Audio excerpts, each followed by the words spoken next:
Hello friends, मैं आपका mentor सत्यमणि Tripathi और आप लोगों के सामने हमने सीटेट और यूपी टेट से रिलेटेड आपका सीडीपी का पोर्शन शुरू किया था, जिसके अंतर्गत हम लोग लेव वाइगोस्की का सामाजिक सांस्कृतिक सिद्धांत टॉपिक नंबर 2 को कवर करेंगे और इनकी संपूर्ण थ्योरी को एग्जाम्पल के साथ समझेंगे और ये आपको बहुत ही कम समय में हम सारी थ्योरी को आपको एक ही वीडियो में समझा देंगे। तो आप लोग हमारे चैनल पर नए हैं तो चैनल को सब्सक्राइब और वीडियो को लाइक और अपने दोस्तों के पास ज़्यादा से ज़्यादा शेयर करें ताकि हमको इससे ज़्यादा से ज़्यादा मोटिवेशन मिल सके।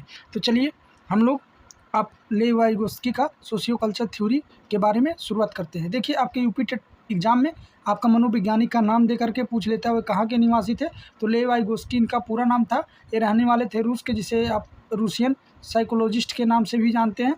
और इनका जो मुख्य विचार था साथियों, बच्चों का विकास समाज और संस्कृति के बीच होने वाले अंतःक्रिया यानी इंटरेक्शन के कारण होता है, यानी बच्चा समाज में रह करके ही सीखता है। तो इनका मानना था कि जो बच्चा होता है साथियों, बच्चा क्या होता है, समाज और संस्कृति का ही पार्ट होता है और उनके बीच में जो अंतःक्रिया होती है, जो बातचीत से बच्चा सीखता है, वो सारी चीज़ें आपकी सामाजिक सांस्कृतिक सिद्धांत से जुड़ती हैं। तो चलिए आगे की तरफ देखते हैं। देखिए, इनके सिद्धांत को 3 नामों से जाना जाता है। पहला आपका इनका जो सिद्धांत जाना जाता है साथियों, सोशियो कल्चर थ्योरी। आप लोगों को, हम सभी को पता है कि सामाजिक सांस्कृतिक सिद्धांत के नाम से जाना जाता है, जो नाम काफ़ी फेमस है। दूसरा इनके सिद्धांत को साथियों क्या बोलते हैं, दूसरा इनको सामाजिक संज्ञानात्मक विकास का भी सिद्धांत कहते हैं। और तीसरा इसे कहते हैं निकट विकास का क्षेत्र का सिद्धांत, जिसे आप कहते हैं zone of proximal development theory भी कहते हैं। तो इसको 3 नामों से जाना जाता है साथियों।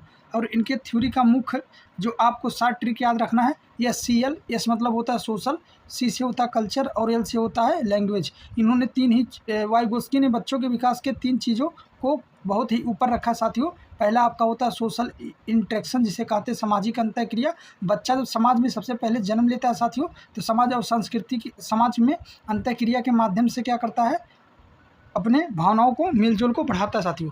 दूसरा पॉइंट होता है संस्कृति, समाज के रीति नियम और रिवाजों को देख करके बच्चा उससे भी सीखता है। और तीसरा पॉइंट इनका जो है लैंग्वेज। वाइगोस्की का मानना था साथियों कि भाषा विचार से पहले आती है, बिना भाषा के विचारों का विकास नहीं हो सकता है। और जीन पियाजे महोदय का मानना था साथियों कि पहले आपकी क्या आती है, विचार आती है, विचार के माध्यम से ही भाषा का उत्पत्ति होता साथियों। और इनकी जो महत्वपूर्ण अवधारणाएं थी साथियों, तो मैं आपको एग्जाम्पल के माध्यम से समझाऊंगा, आप लोगों को समझना। देखिए, पहला इनका ZPD था, जिसे समीपस्थ विकास का क्षेत्र कहते हैं, नहीं जोन ऑफ प्रॉक्सिमल डेवलपमेंट कहते हैं।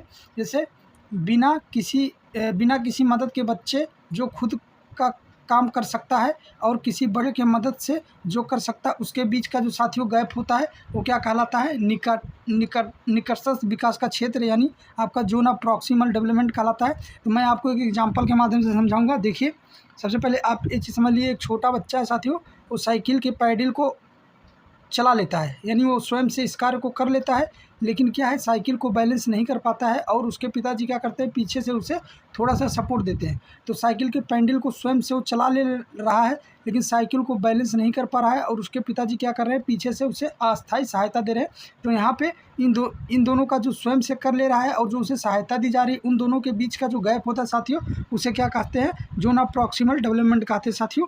तो वहाँ पर जो आपका साइकिल चलाना, पैडल को मारना, यहाँ पे क्या हो जाएगा आपका साथियों, आपका क्या हो जाएगा, यहाँ पे समीपस्थ विकास के क्षेत्र के अंतर्गत आएगा। और इसके अंतर्गत पॉइंट 2 होता है पार या ढांचा, जिसे स्कैप फोल्डिंग कहते हैं। यह बड़े या शिक्षकों के द्वारा दी जाने वाली अस्थायी मदद होती है, जैसे बच्चे साइकिल सीखते समय थोड़ी देर के लिए पीछे से पकड़ लेना। यानी मैंने कहा, साइकिल तो बच्चा स्वयं से पैडल को चला ले रहा है, लेकिन साइकिल को बैलेंस नहीं कर पा रहा है, तो उसके क्या कर रहे हैं, पेरेंट्स उसको पीछे से क्या कर रहे हैं, सपोर्ट कर रहे हैं। तो इसी को क्या कहते हैं साथियों, स्कैप फोल्डिंग कहते हैं। और MKO के अंतर्गत देखा जाए, जैसे कोई भी व्यक्ति जो बच्चे से ज़्यादा जानता हो, चूँकि उसके पिताजी साइकिल को बैलेंस करना और अच्छे तरीके से जानते हैं, तो उसके पिताजी MKO हो जाएंगे, और जो अस्थायी मदद भी दे रहे हैं उसके पिताजी हो जाएंगे। और वहाँ पे जो बच्चा खुद से पैडल को मार ले रहा है, वो ZPD के अंतर्गत आ जाएगा साथियों। तो ये 3 पॉइंट आपको याद रखना है, सबसे ज़्यादा इंपॉर्टेंट है। देखिए, इनके से 7 ट्रिक हैं। ये CL, S से हो जाएगा सोशल, C से हो जाएगा कल्चर, L से हो जाएगा साथियों लैंग्वेज। यानी एग्जाम में बहुत ज़्यादा आपके थ्योरी पूछे जाते हैं, CTET में खास करके, और यूपी टेट, जितने भी सारे टेट एग्जाम हैं उनमें पूछे जाते हैं। देखिए, अंतर समझ लीजिए साथियों, ZPD जो होता है वह दूरी या गैप होता है जिससे बच्चे को पार करना है, और स्कैप फोल्डिंग में सीढ़ी है, हेल्प जो शिक्षक या अभिभावक या आपके एल्डर्स के द्वारा जो है इस गैप को भरने के लिए सहायता दी जाती है साथियों। तो तो मिलते हैं नेक्स्ट वीडियो में, तब तक के लिए धन्यवाद, नमस्कार, जय हिंद साथियों।